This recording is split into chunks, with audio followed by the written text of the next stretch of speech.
this computer. Oh gosh, I just started recording this. I'm sorry. I thought, anyway, It's okay. this I hope session that is makes now being sense. recorded. I usually try to record from the beginning, and I did miss that. So we're ironing out the glitches the first week. All right. So anyway, so my point is that we are likely not going to be able to go use SC State's TV studio. So as for about the first few weeks here, first to the midterm, we're going to talk a lot about how television's produced. We're going to talk about the positions in television. We're going to learn how television works. And all along, I really want you to be looking at a lot of TV shows and thinking about how could you do something, say with your cell phone, and how could you, what kind of TV show would you like to do? Something simple. That's what's going to be our end project. It may be that we're going to do it all together as a group if we want to work together, or it may be you want to do your own thing. But just kind of keep that rolling around in your mind to what would you like to do. The other thing I wanted to show, who's gotten their book so far, the textbook? I hear crickets. No, ma'am, I haven't gotten it yet. I haven't gotten it yet. All right. I've ordered it, but it's not here yet. Okay, Yeah. good. Is anybody I'm planning? planning on getting it sometime this weekend. Oh, good. Okay. All right. So I would like you to read that for next Tuesday of chapter 2. I'm going to go over it. Let's go over it for about 15 minutes, and I'm going to show you what I want you to look at. Okay.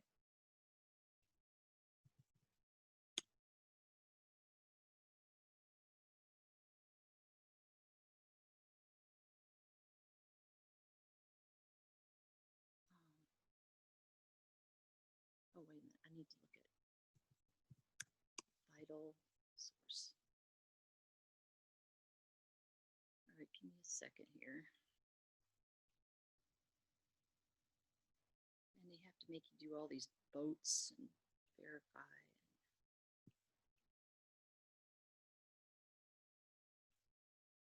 So you can, if you want to, you can buy this book from Vital Source.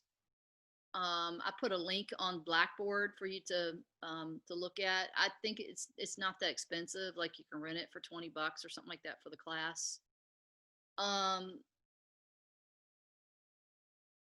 So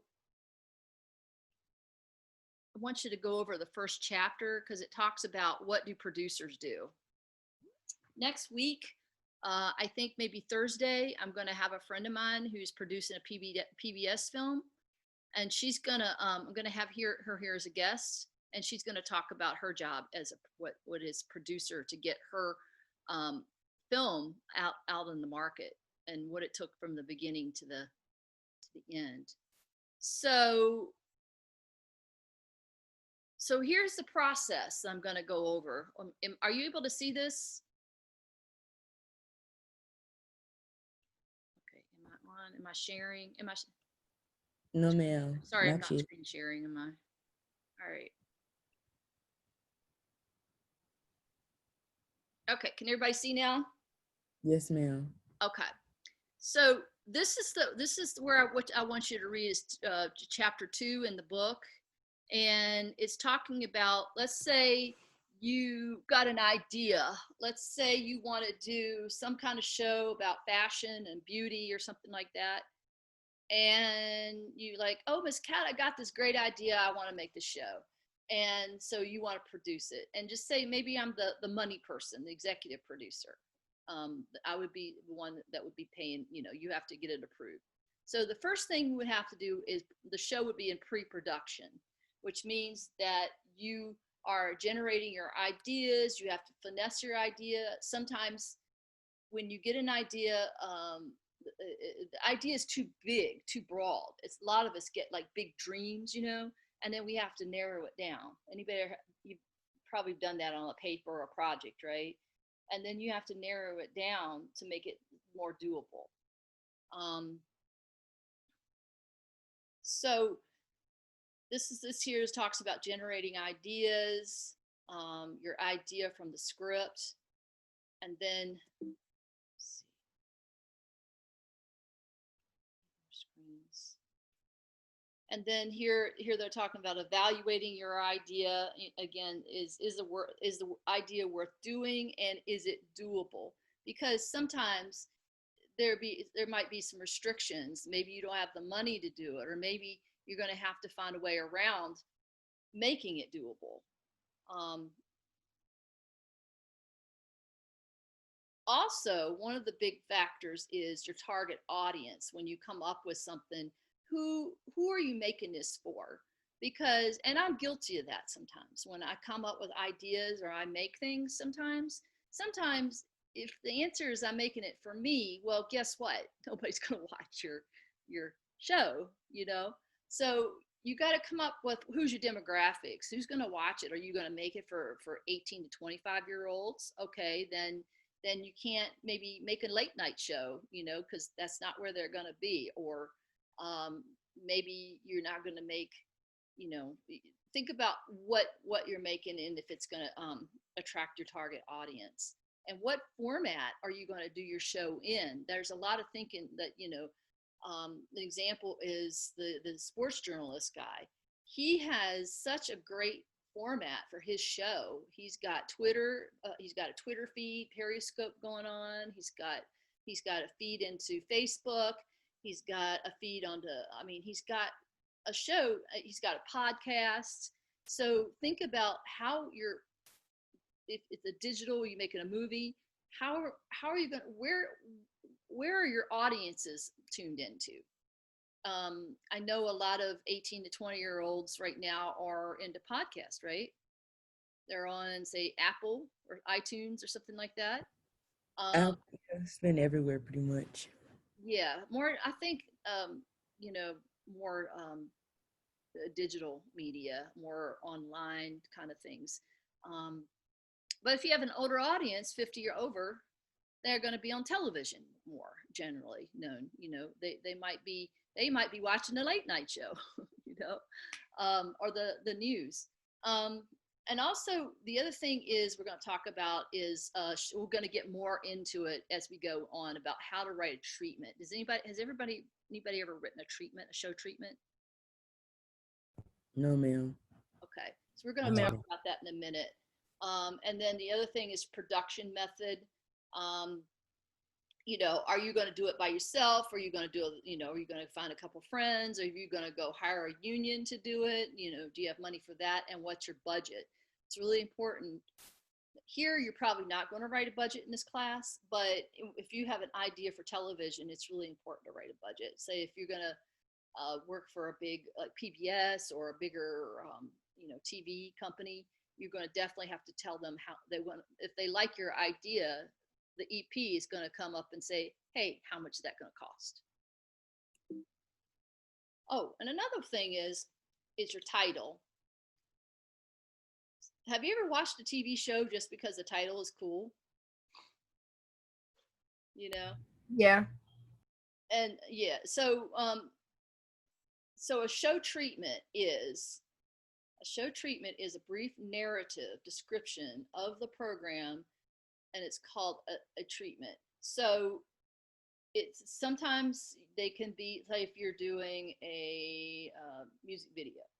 When I shoot music videos, I draw a storyboard, a picture, shot for shot, what exactly that whole project's going to look like. Where I want my camera, where I want my people standing, arrows, like it's a real direction about what's going to happen. And be really precise. It's not just an idea, like a snapshot of what that's going to look like. Okay, and so this is in the book. You can look over that if you want. It's just an example of what a treatment looks like. You can look at that on your own.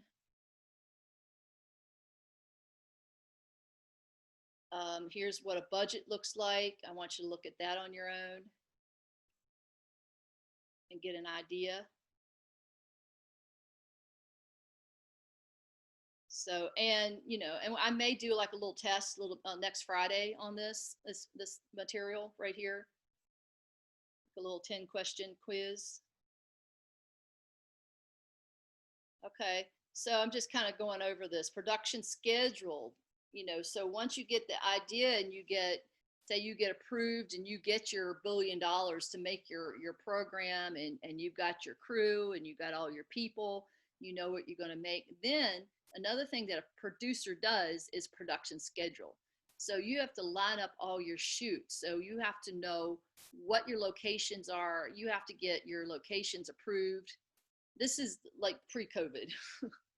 And you have to get permission slips from, I call it permission slips. You have to get a release from everybody that you have on your program. You have to get them to sign a release that they will not come back and sue you. Has anybody heard about that yet? Okay, just checking. Not everybody does that, but with everything the way it is right now, that's important to do. As a student, you probably get away without not doing that, but that's pretty much a standard practice. Pre-production. So pre-production is also about just making sure that your crew is where they're supposed to be, and making sure you have permits to be shooting wherever you're shooting. It's just making sure everything's legal and that you have everything set up and ready to go. Check out, I don't know what they're talking about here. Okay. I just mentioned that permits and clearances. So maybe when I worked for PBS, we had to make sure we were signed up to work at the building that we worked in, the facility, because another program might be using that facility that day. So we had to get checked out, and then we had the manager of the program, he had crew lined up for us, but we had to make sure we were clear. So that's something a producer does.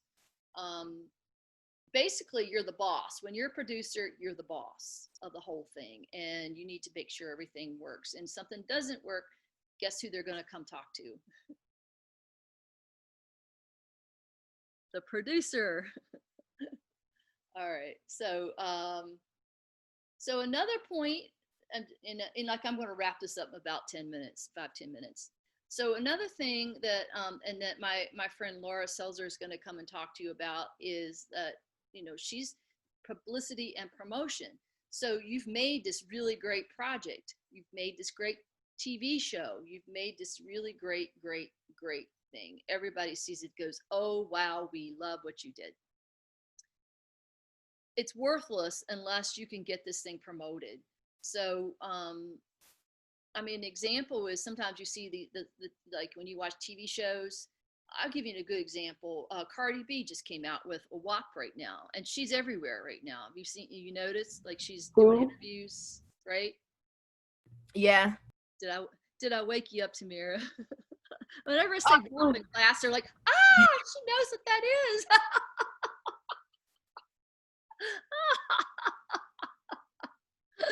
Oh gosh. All right. Well,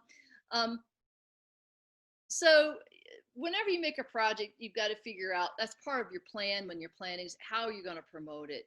And my friend Laura, she's been everywhere. This film has been to film festivals, and then she got we'll talk about more when she comes in, but she got several PBS stations wants to pick up the film, and so her film was too short. So that's a whole thing about planning, that she had maybe a 23-minute film, pretty solid.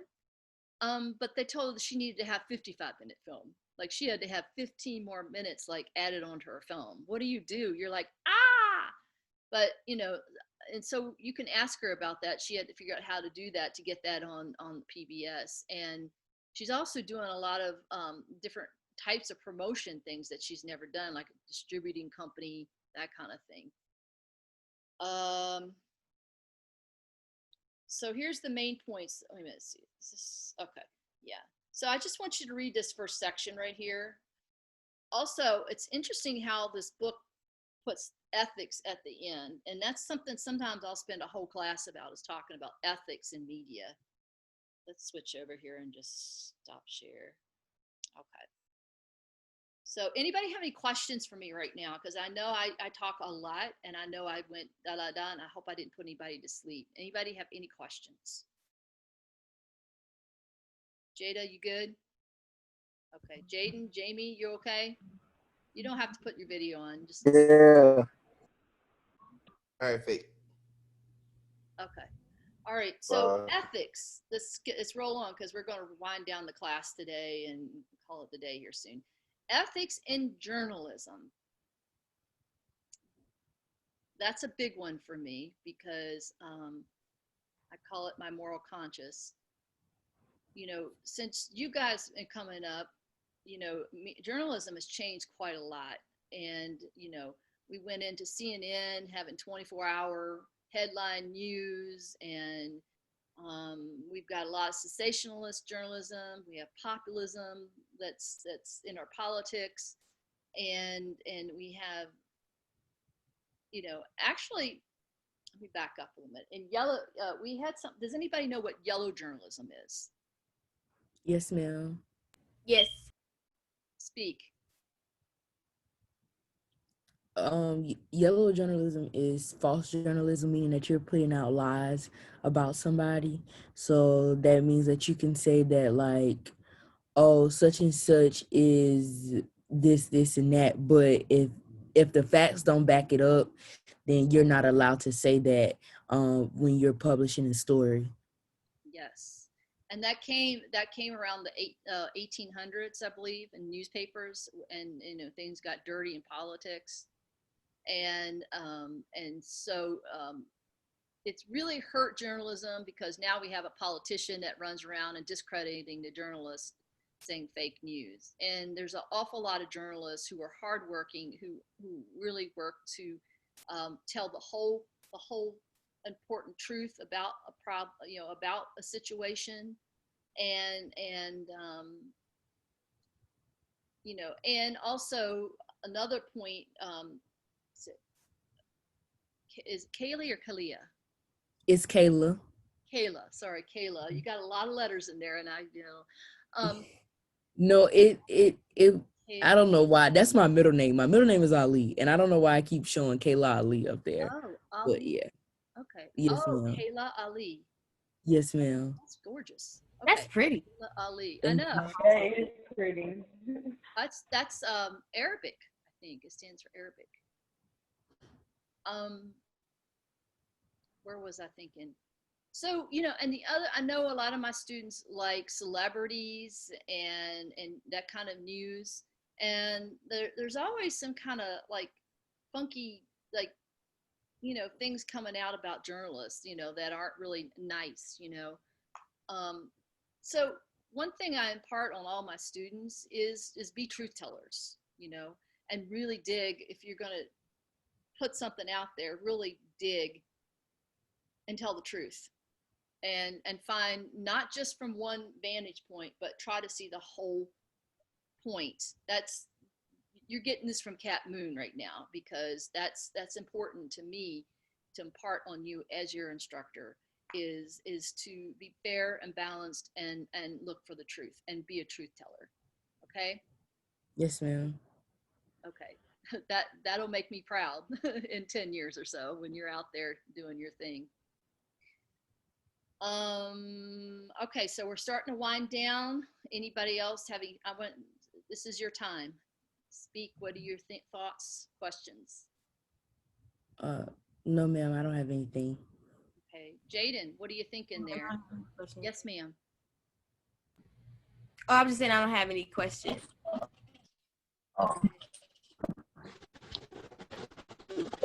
I ain't got no questions. Okay. Oh, you don't have any question. Okay, so I'm gonna look, show you what we're doing. Okay. So I just want to show you your work. Let me share screen again. And okay, so your assignment is going to be on Blackboard. And if you, oh, somebody has questions. Question, Talisha. I have no questions. Looking forward to a decent semester. Okay. Thank you. Doesn't have concerns reference to Zoom meetings. So are we meeting at 11 instead of the class, we're meeting at 3? What?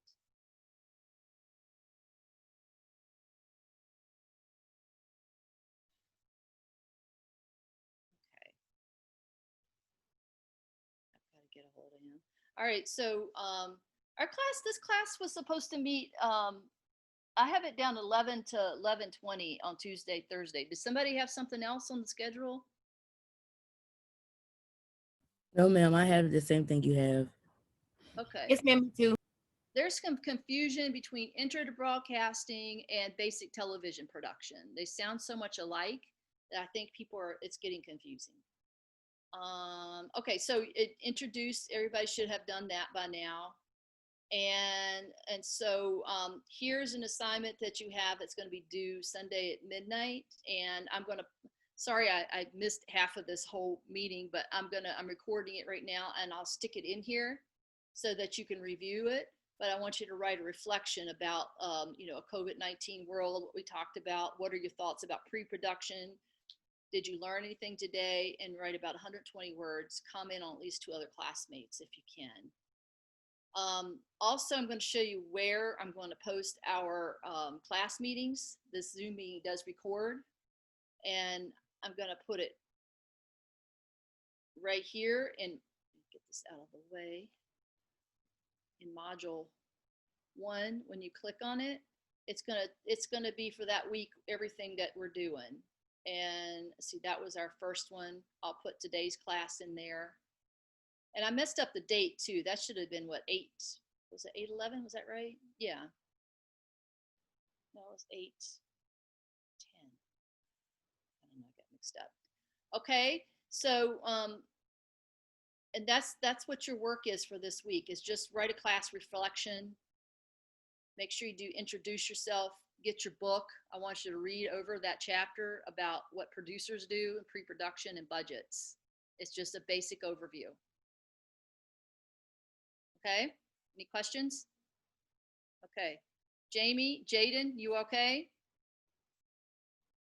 Shakia?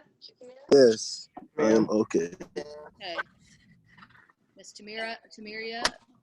Yes, ma'am. I'm okay. Okay, and Jada, you good too? I'm good. Okay, if you have any questions, because I know this distance learning is a little crazy, you email me, and if you need extra help, we can Zoom, whatever you need, okay? Give me a shout if you need some help, okay? I'm here. Yes, ma'am. Okay, all right. Everybody, yeah, everybody here, can everybody hear me? Because I feel like I'm talking, nobody hears me. Say yes. Yes, ma'am. All right, yes, Yes. yes, thank you. Yes. I hear you. I'm used to a responsive classroom with a lot of talking. All right, so let's cut out of here. I think we're done today. You guys have a great day, and I'm glad to see ya. You as You too. well. Have a good one. Y'all have a good day.